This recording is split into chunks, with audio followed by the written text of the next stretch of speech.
जन सुराज और प्रशांत किशोर जी ने तीन कारण जो पिछड़ापन बिहार का है उसके पीछे तीन कारण। हम जिला अध्यक्ष हैं किसान सेल जन सुराज, हमारे नेता देंगे जो वादा कर रहे हैं। और तीसरी कैसे रोजगार देंगे, जो पहले हमारे पूर्वज कहते थे कि सबसे पहले कृषि प्रधान है, दूसरा व्यवसाय और तीसरा नौकरी। लाभ था। तो मोदी जी भी बोल रहे हैं कि हम लोग किसान का जो है कि किसान सम्मान योजना दे रहे हैं 6 महीने पे 2-2 हज़ार तक। क्या उससे उनकी आय में फर्क पड़ता है? कृषि को पहले तो उद्योग जाइएगा तो किसानों को लोन नहीं मिलता है। अगर लोन भी मिलता है तो ज्यादा टॉर्चर सहना पड़ता है या ज्यादा भाइयों को बैंक इतना जटिल प्रक्रिया बनाकर दौरा कर अभी आप जन सुराज में पार्टी में अभी आप किस पद पे हैं? हम जिला अध्यक्ष हैं किसान सेल जन सुराज सारण के पद पर काम कर रहे हैं, सेवा कर रहे हैं। किसान अध्यक्ष हैं और बिहार जो है कि एक कृषि प्रधान राज्य है, तो आप किसानों के लिए बिहार में जो किसान है उनकी आय के बारे में, आय उनकी दुगनी कैसे होगी, कैसे वो सक्षम हो सकते हैं कि वो अपने खेती, क्योंकि अधिकांश आप देख रहे हैं कि बिहार से लोग जो नए युवा हैं वो कि खेती के प्रति उनको रुचि नहीं है या किसी भी फार्मिंग लाइन में उनको रुचि नहीं है, तो किस प्रकार से आप प्रेरित करेंगे? देखिए, हमारी पार्टी, हमारे नेता जन सुराज और प्रशांत किशोर जी ने तीन कारण जो पिछड़ापन बिहार का है उसके पीछे तीन कारण है। शिक्षा, जो साधारण शिक्षा जो रोजगार नहीं मुहैया करा रही है, जो मैकेलो जो अंग्रेज का पद्धति था शिक्षा, वही हम लोग को थोपा गया है, आज तक उसी को हम लोग ढो रहे हैं। इसका केवल पॉलिसी है चपरासी क्लर्क बनाना, अवसर नहीं। दूसरी बात है रोजगार, हमारे नेता देंगे जो वादा कर रहे हैं। और तीसरी कैसे रोजगार देंगे, जो पहले हमारे पूर्वज कहते थे कि सबसे पहले कृषि प्रधान है, दूसरा व्यवसाय और तीसरा नौकरी करते थे, जो आज हो गया है नौकरी एक, व्यवसाय अपना दूसरा हो गया, कृषि तीसरा चला गया। तो हमारा पार्टी और नेता का यह है कि कृषि को लाभदायक बनाएंगे। किस प्रकार से लाभदायक है? तो मोदी जी भी बोल रहे हैं कि हम लोग किसान का जो है कि किसान सम्मान योजना दे रहे हैं 6 महीने पे 2-2 हज़ार तक। क्या उससे उनकी आय में फर्क पड़ता है? कृषि को पहले तो उद्योग का दर्जा दिया जाएगा। उसके बाद जो किसान का जो लागत मूल्य है, जो उपज का, आज के नीति है बिहार सरकार का कि जो पैक्सों में धान और गेहूं जो उत्पादन होता है उसको बेचना है, वो अच्छी व्यवस्था है।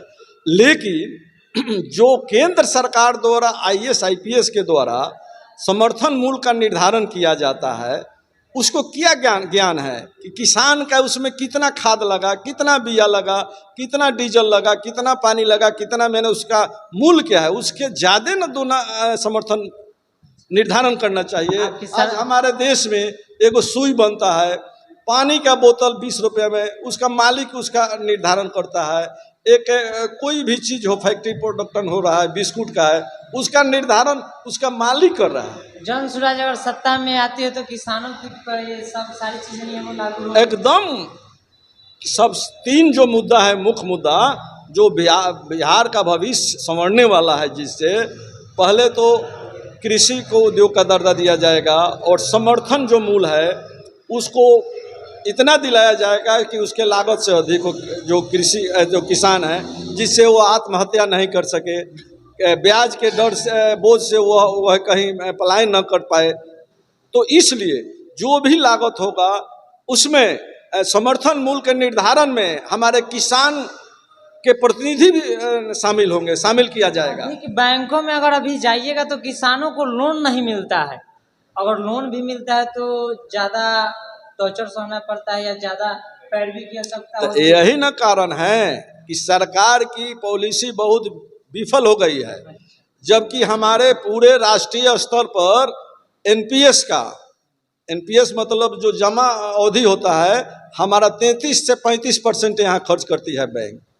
और महाराष्ट्र में चले जाइए, दिल्ली में चले जाइए, तमिलनाडु में चले जाइए, वहाँ 110, 99, 98% NPS है। क्या कारण है कि जो हमारा जमा अवधि है, जो लोग हम लोग फिक्स करते हैं, जो यहाँ हम लोग पैसा बैंक में फिक्स करते हैं, उसका आपको 64% चला जाता है दूसरे राज्यों में, और हमारा पैसा दूसरे को लोन पर दिया जा रहा है, व्यापारियों को वहाँ, और हमारे किसान को, हमारे व्यापार करने वाले भाइयों को बैंक इतना जटिल प्रक्रिया बनाकर दौड़ा दौड़ा कर थका देता है कि वह मजबूरन वह ऋण लेने के लिए छोड़ देते हैं आशा। और साथ ही जो कृषि लोन है वह 4% पर होना चाहिए, अदर स्टेट में है, अदर स्टेट में 4% पर, यहाँ अभी कृषि लोन है 8% पर।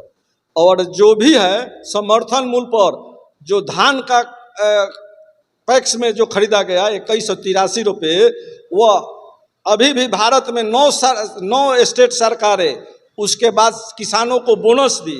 हमारे बिहार सरकार 1 पैसा नहीं दिया, 21 रुपया 83 पैसा, जिससे पिछले साल जो 1500 MT बिहार में खरीदा गया था धान, उसके अपेक्षा 32 या 33 MT ही खरीद कर रखा गया। सभी किसान मजबूरन अपना व्यापारियों को, बिचौलियों को बेच दिए, उससे अधिक लाभ मिला। तो जब तक किसानों को प्रोत्साहित नहीं किया जाएगा, समय पर बीज नहीं किया जाएगा, बीज नहीं दिया जाएगा, खाद नहीं दिया जाएगा, ब्याज दर में की कटौती नहीं की बिहार जाएगी। में अगर सरकार जन स्वराज की आती है तो किसानों पर ज्यादा, वह 3 मुख्य मुद्दा में रोजगार, शिक्षा और कृषि 3 मुख्य मुख्य मुद्दा ही है हमारा पार्टी का। वो तो मन से हम लोग कहते हैं कि वह रोजगार भी पैदा करेगी और किसान हमारा खुशहाल रहेगा।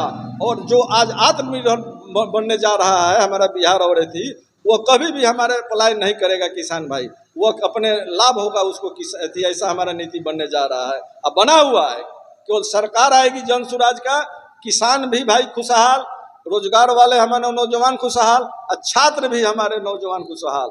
और पुराना इतिहास आएगा जन स्वराज के साथ साथ, जो पहले नालंदा विश्वविद्यालय होता था, बिहार का गौरव होने वाला है।